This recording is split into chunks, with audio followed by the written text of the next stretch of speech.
You may be considering adding a tiny human to your family or starting a garden. Oh, really? Naturally, one of the first things you may be wondering is, can I maintain my plants with my tiny sidekick? Yes, and here are my top 5 tips to successfully garden with your tiny human. 1. Choose your time wisely. It's great to get into the yard before it gets too hot for either of you. Small humans don't realise when they're getting too hot, thirsty, or experience any form of discomfort like the rest of the human race. Be prepared to throw this out the window. Just like flexibility, freedom and breakfast beers you enjoyed before your tiny human, your plans mean nothing now. Now before you panic, it's not all that bad. There's shower cheese now, it's just not you eating it. 2. Dress appropriately. Hats, shoes and sunscreen are a must. Beware that if your tiny human is anything like ours, sunscreen will be treated like Greek yogurt and administered to the inside of the mouth liberally. Putting on a hat and shoes can be a great way to set a routine so your little one knows that you're going outside. Unfortunately, it provides no help in setting the expectation as to what you do once you're there, as clearly picking underripe lemons before they even resemble lemons will always trump actual productive work. Be wise about clothing.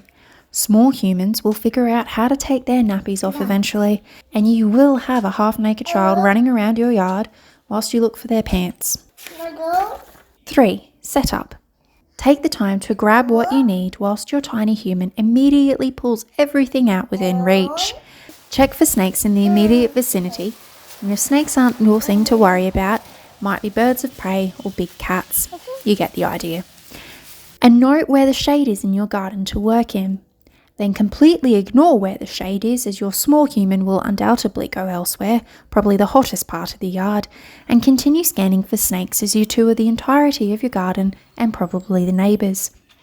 If you live in a hilly area, be aware an impromptu walk will result in you carrying your tiny human back up the hill like the pleb you are.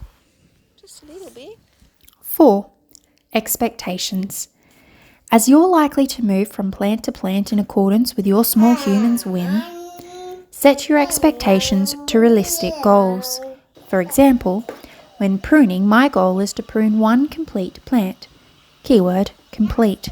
And don't limit yourself to which one, because that's just setting yourself up for failure. If you're watering, try to do so in summer only, as this is obviously an invitation for an outdoor shower and disastrous if you are using grey water.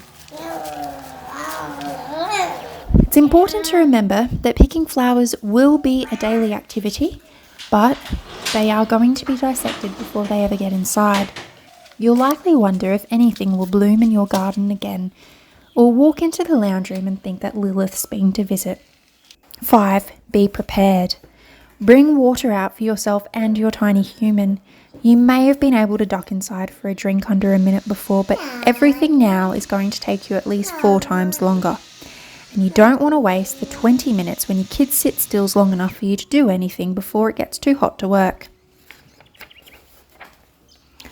So you might be wondering now, can you actually do it? And after my short 18 months experience, yes, it appears that the challenges just change. I mean, when we first ventured outside, it was a legitimate concern that a bird of prey would swoop down and pick our baby up while sunbaking on the picnic blanket. And then it was stopping the consumption of bird poo, because if we're saying don't eat something, then we're clearly holding out.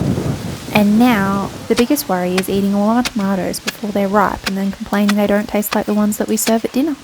Let us know in the comments when it gets easier. No, I'm just kidding. Like I said, the challenges just evolve whilst they grow, so I reckon you'll be right when they move out.